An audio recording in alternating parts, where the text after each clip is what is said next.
Someday you might get married. $33,000. Are you kidding? Just for a party? The average kindergarten teacher only earns $47,000 a year. That is not right.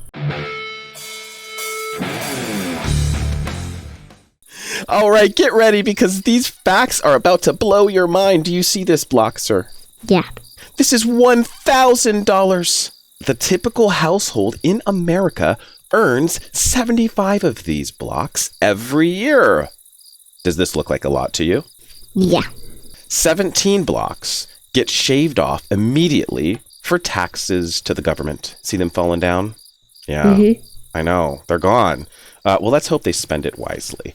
But it costs money also to have a place to live. And in fact, that's where most of people's money goes is to housing. And on average, people are spending 24 blocks on housing. Also, people need to get places. What do we use to get places? A car. And so on average, people spend 12 blocks every year on transportation. It includes your car, it includes gas for the car, it includes maintenance for the car.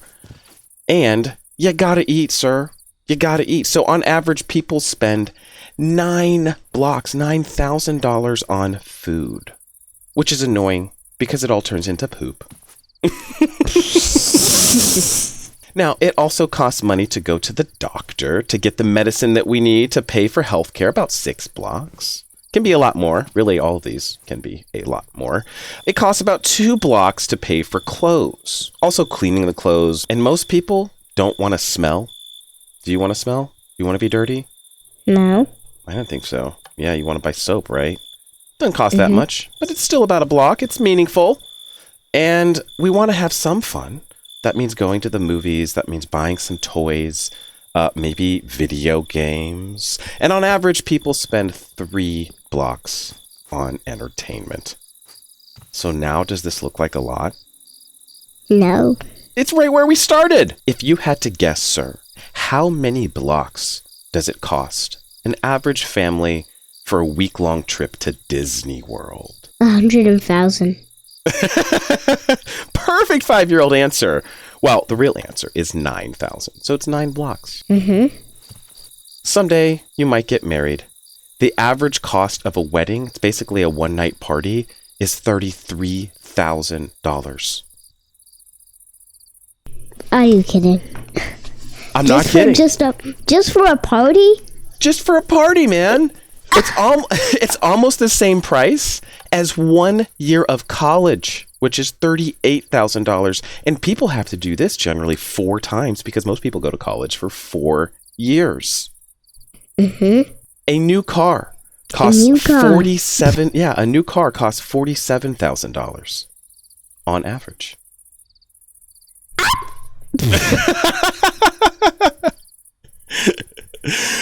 But this one is really going to blow your mind, sir. A house in America. The average house in America. No. Strap in, cowboy, because this bucking Bronco is about to take you for a ride. $412,000. $412,000. You know what? By the way, I would love to pay that for a house. Because where we live, it's much more than this. What? Yeah. How do you think the typical family could ever afford to pay cash for these things when they only have 1 block left each year? Especially when they retire and stop working, because at some point, this is going to stop. It doesn't make sense, does it? No. Tough choices. That's all you're going to say to me is just tough choices? Maybe we don't drive as nice of a car. Maybe we don't eat out as much because the food we buy at restaurants is much more expensive than the food we cook at home. Maybe, I hate to say it, but maybe we don't buy as many toys. And maybe we can save a little bit here. But let's say we just made some small cuts there. And we were able to find 3 blocks for those 3 choices. Now we have how many? 4. 4. But it still doesn't look all that great, does it? Oh, no. No. Let's say we took this money and we moved it into a retirement savings account. And let's say you figured out how to save 4 of these blocks every year, starting when you're, say, 18 years old. It's possible. What I want you to know is this is a farm. What you put here grows. And when you reach 65 years old, this tower will have grown so big that it breaks Minecraft's ceiling without mods and data packs. This will make it easier. You will have saved over $1 million if you did that. But you have to start early in life or else the money won't grow as fast, sir. You'll have less time to do it. Coming up here, that's your house. You could buy 2 or 3 of those with this. That's just from saving 4 blocks every year. That's crazy. Yeah. But for some people, saving money isn't always possible. Some people don't make this much money, and we'll talk about that in a moment.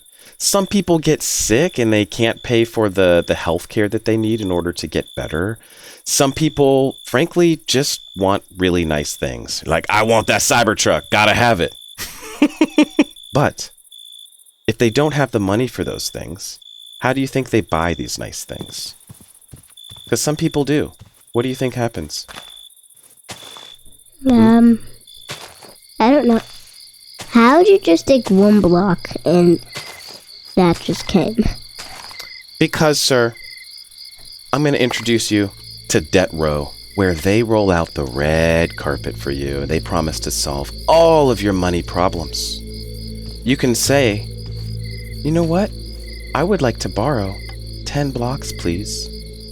And they just appear. You can use them right away. But here's the thing. Every time you pull this lever, if you can't pay them back right away, you have to pull this lever. And you know what this is? What? Interest. And so they might add 2 blocks to the 10 that you borrowed. So they're going to make you pay back 12 total blocks. Doesn't sound so good now, does it? No. No. Now, in the same way you can build a farm above ground, you can be buried by a farm below ground, because this part, this interest part, grows. And so long after that trip to Disney World ended, you get home and you go back to work. It might take you a little bit, but you come back and you say, I got 1 block for you. Please take my payment. Well, guess what they do? Take the payment. They do take the payment, but they don't reduce it from here. They reduce it from here. And since you didn't pay it off all the way, it grows. And you come back with another block, and the same thing happens.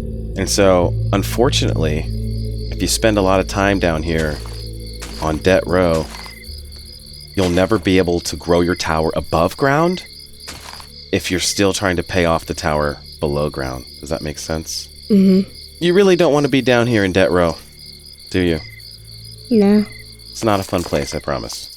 Now, we talked a little bit about this income tower, about how this is the average, well, basically the median annual household income in America. And it changes by a lot of factors for a lot of people. One of the biggest one is your job. And so what I'm going to do is I'm going to add this here. And we're going to talk about different jobs and how much each job makes. Sound good? So this is the 75 blocks. But the person who cleans your teeth, they make 89 blocks on average. The person who might have developed this video game, they make $139,000 on average just for being really good with computers. But if you're really good at sales and convincing people to buy things, you can be a sales manager, and you can typically make about $157,000 on average, which is twice the median income. Now, if you get really good at arguing, which I know you are, then you can make $176,000 per year as a lawyer on average. But if you go to college for a really long time and, say, become a doctor, maybe a pediatric surgeon, which is somebody who operates on children, they make $449,000. That's a lot of money, right? Can you even go up that high? Yeah. But now there are also a lot of other people who have very important jobs still, but they don't make as much money as the median income. And so we're going to go the other way. A firefighter, very important job, right? To put out fires, you definitely want them to show up. Well, they only make $60,000 per year on average. Yeah. You're in kindergarten, right? Yeah. The average kindergarten teacher who's responsible for educating the next generation, unfortunately, only earns $47,000 a year on average. And they have to go and pay for 4 years of college to be certified to teach. That's crazy. Mm-hmm. Emergency medical technicians, the people who will literally come to save your life, the first people on scene in an ambulance, $43,000 per year. That is not right. I know. You go a little further down the line. The average person who cooks your food, right? I think it's a very important job. In fact, I mean, they're the ones that are kind of responsible for the stuff you put in your mouth. But they only make $37,000 a year. That is not good. It's not good. Now, you see a lot of people at the store checking you out at the cash register. We call those cashiers. And they make even less. Only $30,000 per year. Yeah, but it's not really an important job. It's not what? It's not really an important job. Well, you know, it depends. It doesn't require a lot of school to go. And so the barrier of entry is very low. But, you know, I think it's important. It's much harder for these people to the left of this center line to make and save money than it is for the people on the right-hand side of the line. You agree with that? Yeah. Yeah. But here's the other thing. There are plenty of doctors, man. Plenty of people who make a lot of money who still have nothing left at the end of the year. And you would still find many people with a lot of money going down to debt row. Isn't that crazy? Mm-hmm. So just because you have a lot of money doesn't mean you don't spend a lot of money, because people generally tend to spend more as they earn more. So what have we learned today? What is important to you today, sir? Not going into debt row? Not going into debt row. Yeah. Did anything surprise you today? The ones that actually save people's lives don't get as much money. Yeah. Isn't that crazy? Mm-hmm. Yeah. But some people do it because they love to. And money, it's important up until you get to a certain point, and then it becomes less important. Would you rather have me be away from you to earn more money than I do? No. You don't care about that, do you? No. Yeah. Most 5-year-olds don't. So, does the world make a little bit more sense now to you, sir? Yeah. All right, man. GG's. GG's.